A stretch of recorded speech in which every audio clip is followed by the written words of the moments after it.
ஹரி ஓம் குருவே சர்வலோகானாம் விஜதே பவரோகினாம் நிதே சர்வ வித்யானாம் ஸ்ரீ தட்சிணாமூர்த்தி குருவே நமக. வணக்கம் நேயர்களே. டிஎன்ஏ கர்மவினை பதிவுகள் நாம் துலாம் ராசி அன்பர்களுக்கு ஒரு மனிதன் பிறந்ததிலிருந்து இறக்கும் வரையில் ஒரே மாதிரி துன்பங்கள். ஏன் நான் வாழ்க்கையில் முன்னேற முடியவில்லை, எனக்கு மட்டும் ஏன் இந்த கஷ்டம் நடக்கிறது என்பது போன்ற இந்த மாதிரியான கேள்விகளுக்கெல்லாம் ஊழ்வினை கர்மாக்கள்னு பேர். அப்போ ஒரு நட்சத்திரத்தில் பிறக்கிறார். இப்போ துலா ராசியில் சித்திரை நட்சத்திரம் இருக்குது, சுவாதி இருக்குது. சித்திரை, சுவாதி, விஷாகம், இந்த 3 நட்சத்திரங்கள் உடையது துலாம் ராசி. நட்சத்திரங்களில் பிறந்தால் நட்சத்திரங்களுக்குரிய கர்ம வினைகளை நாம் அனுபவிச்சு தான் தீரணும். அப்போ அதற்குரிய பரிகாரங்களையும் அது என்னென்ன வகை என்பதை நீங்கள் தெரிந்து கொண்டு வாழ்வில் வெற்றியடைய உங்களுக்கு நான் ஒரு நல்ல பலனை தருகிறேன். இப்போ பாருங்கள், சித்திரை நட்சத்திரத்தில் பிறந்தவர்களுக்கு சுக்கிரனுடைய கர்ம பதிவு அவசியம் உண்டு. அவங்களுக்கு ஒரு பொருளாதாரத்தில் கண்டிப்பாக பிரச்சனை உண்டு. திருமண வாழ்க்கையில் பாதிக்கப்பட்ட பெண்கள் எல்லாம் அந்த குடும்பத்தில் இருப்பாங்க. இதுக்கு என்ன காரணம்? போன ஜென்மத்தில் ஒரு பெண் தன் கணவனுக்கு செய்ய வேண்டிய கடமைகளை, வாழ்வியல் உண்மைகளை சரியாக செய்யாமல் இருப்பாள். அதனால் இந்த வினைகள் அவங்களுக்கு வருது. ஒரு குற்றம் அது பதிவு செய்யப்பட்டு அது மீண்டும் நாம் இந்த பூமியில் பிறவியாக எடுக்கிறோம். அதனால் பணத்தை கையாளுவதில் நிறைய பிரச்சனைகள் வரும். ஒன்று. அப்போ விஸ்வகர்மா பிறந்த நட்சத்திரம், அதனால் இந்த சிற்பிகள், ஆசாரி இவங்களுடைய தொடர்புகள்லாம் இவங்கள்ட்ட உண்டு. இவங்களுடைய அந்த சித்திரை நட்சத்திரத்துக்கு ஒரு யூரினல் ப்ராப்ளம் உண்டு. சுகர் போன்ற நோய்கள் எல்லாம் வரத்தான் செய்யும். இது அப்போ சித்திரை சுக்கிரனுடைய நட்சத்திரமாக இருப்பதனால, கர்மப்பதிவு இருக்கிறனால, இது வீடு, வண்டி, வாகனங்கள்லேயும் ஒரு ப்ராப்ளங்களை கண்டிப்பாக கொடுக்கும். ஆமாம். அதே போல் துலா ராசியில் சுவாதி நட்சத்திரம் இருக்குது. அப்போ சுவாதி நட்சத்திரம் என்பது அது ராகுவினுடைய நட்சத்திரம். ஆனால் அந்த நட்சத்திரத்திற்கு சனியனுடைய கர்மப்பதிவு உண்டு. சனினாலே ஜீவன கர்ம தொழில்காரகன், தொழில் சாணம். அப்போ சனினா ஆயில். அப்போ ஏற்கனவே சுவாதினா ராகுக்கு சனி பகை. அப்போ அற்ப ஆயுளில் இறந்தவங்க இந்த நட்சத்திரத்தில் இருப்பாங்க. அது பாருங்கள், ரொம்ப கடுமையாக கஷ்டப்படுறவங்களாக இருப்பாங்க. எதுக்கு? தொழிலுக்காக. வாழ்க்கையில் ஒரு முடிவெடுக்க முடியாத தன்மை இவங்கக்கிட்ட இருக்கும். அடுத்தவர்களுக்கு உதவும் தன்மை கொண்டவர்களாக இருப்பாங்க. பாருங்கள், இவங்களுக்கு தாமதமாக தான் வேலை அமையும், சோம்பேறியாகவும் இருப்பாங்க, அதே நேரம் அதீத சுறுசுறுப்பாகவும் இருப்பாங்க. இவங்க வாழ்க்கையில் ஒரு திடீர்னு ஒரு வளர்ச்சி ஏற்படும். சமுதாயத்தில் இவங்க அனுசரித்து தான் செல்ல வேண்டும். அதிகமாக பயணம் பண்ணக்கூடியவங்க, ட்ராவல் பண்ணக்கூடியவங்க இந்த சுவாதி நட்சத்திரக்காரங்க.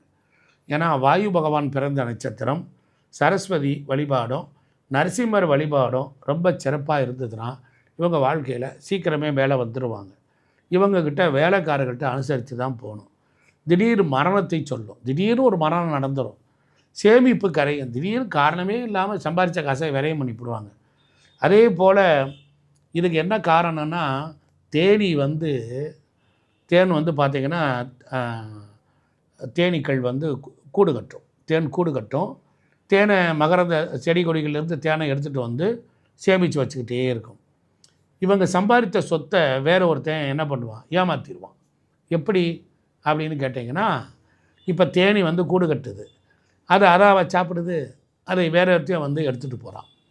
அது மாதிரி அதுக்கப்புறம் இது மாதிரியான விஷயங்கள் இருக்கும்.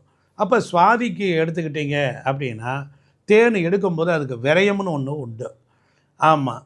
அதே போல் சுவாதினாலே மார்பு, குடல் சம்பந்தமான பிரச்சனையும் உண்டு. சுவாதியில் தான் நரசிம்மர் இரணியனை இந்த குடலை பிரித்து வதம் பண்ணார். அப்போ சுவாதினா சுவாசத்தை சுத்திகரிக்கக்கூடிய நீர். புரிஞ்சிருச்சுங்களா? இப்படிப்பட்ட நிலையில் இந்த சுவாதி நட்சத்திரக்காரங்களுக்கு இந்த துன்பங்கள்லாம் வரும். அடுத்தாப்பில் பாருங்கள், விசாக நட்சத்திரம்னு ஒன்று இருக்குது இங்கே துலாமுக்குள்ள. விசாகம் ராகுவினுடைய கர்ப்பப்பதிவு உள்ளது. அப்போ உடம்பில் நுரையீரல், வீசிங், மூச்சு விடுதல் இதெல்லாம் சிரமம். புகை ஒத்துக்காது, தூசி ஒத்துக்காது, ஆஸ்மா கம்ப்ளைண்ட்லாம் வரும். காரணம், இந்த விசாகத்தில் பிறந்தவங்களுக்கு அந்த துன்பம் உண்டு. விசாகத்தில் 4ஆம் பாதம் என்பது விருச்சிக ராசியில் வரும்.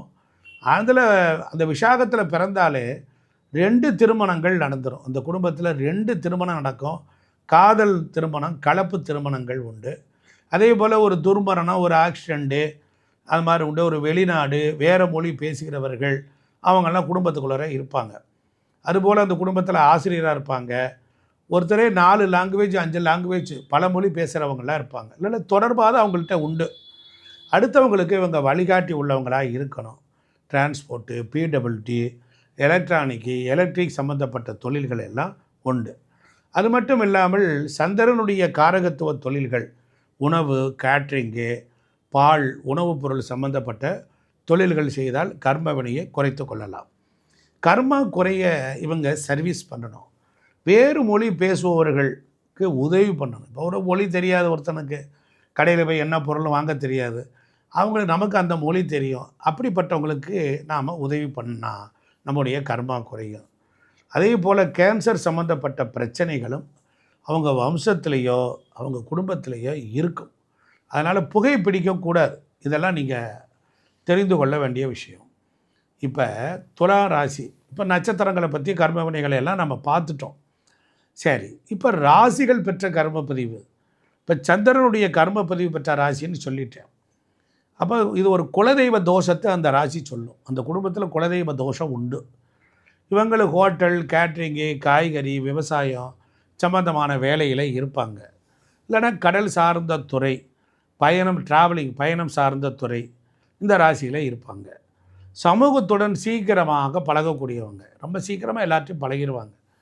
இவங்களுக்கு மாதுளை, ஆப்பிள், ஆரஞ்சு, எதிர்பாராத குடும்பத்தில் ஒரு இறப்பு, இவங்க பிடிமண் எடுத்து வச்சு வணங்கக்கூடிய ராசி, பிறப்பிறப்பு சான்றிதழ் அறைகள், இதெல்லாம் அந்த ராசியினுடைய கர்மாக்கள் உண்டு. சுவாதி நட்சத்திரம் முனி உண்டு. அப்போ ஒரு முனியப்பனை கும்பிட்றேன் அப்படிங்கிறது உண்டு. செம்பருத்தி செடி இவங்க வீடுகளில் இருக்கும். அதுபோல் மல்லிகை, ரோஜா, செவ்வந்தி உண்டு. அதே போல் தராசு வைத்து பூஜை பண்ணவோ, தராசு வைத்து வியாபாரம் பண்ணக்கூடியதும் உண்டு. பெரும்பாலும் இந்த ஆதார் கார்டு சம்மந்தப்பட்ட இதுகள் உண்டு. எண்களை சுட்டி காட்டக்கூடிய விஷயங்கள். ஆமாம், இப்போ பெரும்பாலும் ஜாதியில் 24 மணி செட்டியார்களோடு இவங்களுக்கு ஒரு இன்டர்லிங்க் இருக்கும். சரி, துலா ராசிக்கு யோகத்தை கொடுக்குறவர் சனி பகவான். துலா ராசிக்கு யோகத்தை கொடுக்கக்கூடியவர் யார் என்றால் மிதுனம் புதன் பகவான். இவர்கள் சிதம்பரம் நடராஜர் வாழ்வில் வெற்றியும் வருமானத்தையும் கொடுக்கும். அதே போல் இவங்களுக்கு முருகன் வழிபாடும் வெற்றியை கொடுக்கும். துலா ராசிக்கு சனி பகவான். கும்பம் வைத்து பூஜை செய்யக்கூடியவர்கள், கும்பேஸ்வரர் கோவில் அங்கு சென்று வர வெற்றிகள் உண்டாகும். இப்படியாக துளாராசி அன்பர்கள் 3 நட்சத்திரங்களும் அதனுடைய கஷ்ட நஷ்டங்களையும் ராசிகள் பெற்ற கஷ்ட நஷ்டங்களையும் தெரிந்து கொண்டு பரிகாரங்களும் யோகம் கொடுக்கக்கூடிய கடவுள்களையும் வணங்க வாழ்வில் ஜெயித்து கொண்டே இருக்கலாம். நேயர்களே, உங்களுக்கு இந்த வீடியோ பிடிச்சிருக்கோன்னு நினைக்கிறேன். மீண்டும் அடுத்த ஒரு எபிசோடில் சந்திப்போம். நன்றி, வணக்கம்.